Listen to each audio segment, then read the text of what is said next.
Hey guys, welcome back to my channel. I am so happy to have you back. If you're coming back, if this is your first time here, my name is Hawa. Diakhaby channel is about my lifestyle as a mother. I'll be talking about beauty and fashion and sharing tips about every little thing that I know regarding motherhood. So if you're interested in knowing details about my own birth story, please keep on watching. My pregnancy went something like this. I didn't find out I was pregnant until after 2 months of being pregnant. Which is hilarious because I was not even expecting that I was going to be expecting. That rhymes. The way I found out, I was never someone who takes a nap. And I went shopping this one day, came back home, and I went to sleep. So when I woke up, my best friend Hasatu called me. She goes, "Oh, you're sleeping. You must be pregnant." I said, "You know what? Maybe I am. You never know." And prior to me getting home, I was talking to my sister, who was pretty concerned because at this point, I think I was almost 2 years into my marriage, and there were no babies. So a lot of people were concerned. If you're from West Africa, you know what that is. As soon as you get married, you could be married today, and then tomorrow they'll expect you to have a child.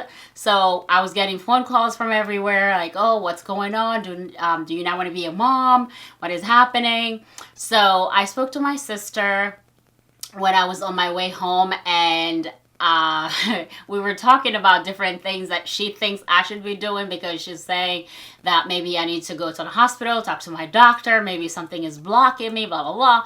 And I was like, you know what? I'll think about it. I'll think about it and I'll let you know. So once I woke up from that nap and my best friend said the same thing about pregnancy, I said, you know what? This could be a sign. And I've always had pregnancy tests around. Random. But definitely I had a test around, and I just woke up. I was like, you know what? I'll just go take a test. So I went to the restroom, took a test, and when I tell you, I had that test just laying down there randomly, like washing my face and taking my time. I wasn't even excited to like look at the test because in my head I was like, there's no way I'm pregnant because I wasn't expecting it. So as soon as I turned around, I saw positive. It was like the earth just swept off underneath me and I was just floating at this point. That's literally how it felt. I was so excited. I got super excited. My reaction actually shocked me because I thought I was going to be freaking out, but that initial reaction of just floating just blew my mind. So obviously now we have to tell the dad. I used to pick him up when he gets off work. So I went and bought more pregnancy tests from CVS by his job. And we were coming home and I was smiling, I was laughing, and he was like, "Oh my God, you're so happy today. What is going on?" I said, "Very soon you're going to find out why I'm happy and you're going to be happy too." But he had no idea because we were not talking about, he was talking about it. He had his moments of pressuring me for sure, but we were definitely not expecting it to happen at that time. So once we got home, I went and took more pregnancy tests, a whole bunch of them, and I put them in a box of glass. So he finished eating. I was like, "You know what? I have a surprise for you. Can you come to the room?" And we went to the room and I gave him that box. I just bought him a sunglass. And when he opened up the box, he was like, "You're joking." His reaction was priceless. His face just froze and he was like, "You're lying." One of his friend's wife was pregnant and she had just visited him at the hospital, and he goes, "Oh, did you talk to her? Did you did you get a sample of pee from her?" Like, ew. I was like, "No, absolutely not. This is mine." He was like, "I don't believe it. We have to take another test." But he was super excited and shocked at the same time. So the next day I went to school. I was still in school. So I went to school, and then right after school, I got off before he went to work. I just had one session of school for that day. So I got off around 10 o'clock, which is around the time he goes to the hospital. And I picked up more pregnancy tests. At this point, it's probably, 7 pregnancy tests or 8. So I got home, I took mine, and he literally just scooped me up, and we were so happy. And my pregnancy was a breeze. So within my pregnancy, I literally probably threw up 3 times. I didn't have a morning sickness, to be honest. So my birth story went something like this. On my 39th doctor's visit, I didn't want to go to the hospital. I woke up in the morning. I usually drop my mom off to school And I went to drop my mom off. My mom goes, "Oh my gosh, you're still sitting around here with this belly." I said, "You know what though? Today is unlike the other days because at 9 p.m. the night before Isa was born, I started feeling cramps." And that was very unusual for me. And I spoke to her dad. I said, "Oh my gosh, like, I don't know what's happening, but I have these cramps and they're uncomfortable." So my mom was like, "Okay, you know what? I'm not going to go to school today. I'm going to spend the day with you because you've never been sick. So if this baby is coming today, I want to be right here next to you." I was like, "Okay, so let's go get my hair done because my stomach is starting to hurt me." And I was going through contractions while actually doing my hair. And I had no idea because it's my first baby. And my cramps felt a little like period cramps. That's literally what it felt like, because when I'm seeing my period, I go through the same episodes of pain. And so I was like, okay, I'm dealing with it. So guys, I drove myself to the hospital. As soon as I finished doing my hair, I was like, "Mom, hop in this car. Let's go to the hospital." My mom is so funny. She goes, "Oh, I want you to take me home first. I got to get some chicken out in case you give birth. I need to cook some chicken for you. It's traditional." I said, "Let's get to this hospital right now." Before we got to the hospital, I was like, "Let me stop by McDonald's. Let me pick up something to eat because I heard if you're giving birth, you're not going to be allowed to eat after." As soon as we got to the hospital, we were quickly put in the room, and then they told me, "Oh my gosh, you're 8 centimeters dilated."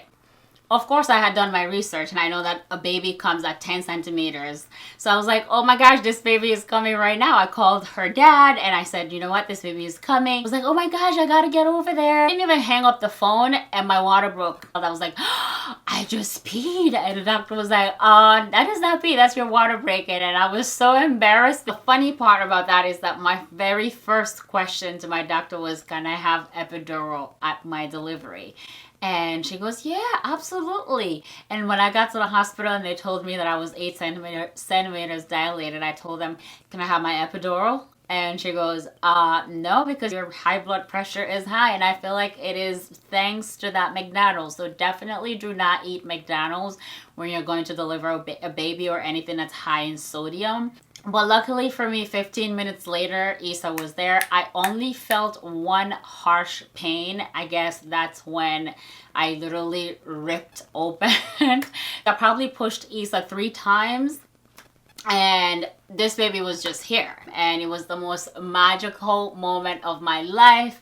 It was such an amazing experience. Isa literally is a gift. She's been a gift from the moment she was conceived. So I'm so grateful for her life, and I'm excited for her to grow up and have a phenomenal life. I am super excited for you guys also and your little ones to have a phenomenal life. So my biggest advice and what I want you to take away from this is, honestly, you're gonna have your own experience. It could be painful, it might not be painful, but you just have to have faith. This is just once in a lifetime experience, and you're bringing a whole human being into the world. And it's super important to make sure that you're taking care of yourself. Go to the hospital, keep up with those doctor's visits, and always tell your doctor. You could be thinking that, you know, something could be very little and it doesn't matter. Like, you could just disregard it. Do not. I was so annoyed. I was probably the most annoying patient my doctor had ever seen, because whatever happens, I make sure I record it. And find yourself, it's either an app online or a notebook. A notebook is even better because you have it on your hand by your, you know, nightstand. You could just write down things that are happening. Like, at the end of the day, go ahead and record every single thing that happened to you, and make sure you communicate that with your provider and let them in on what's going on. Your prenatal vitamins, if you're someone who is into medications. I know some people who, you know, do not want to go down that route. They want to be natural all the way, which kudos to you if that's what you want to do, to each their own.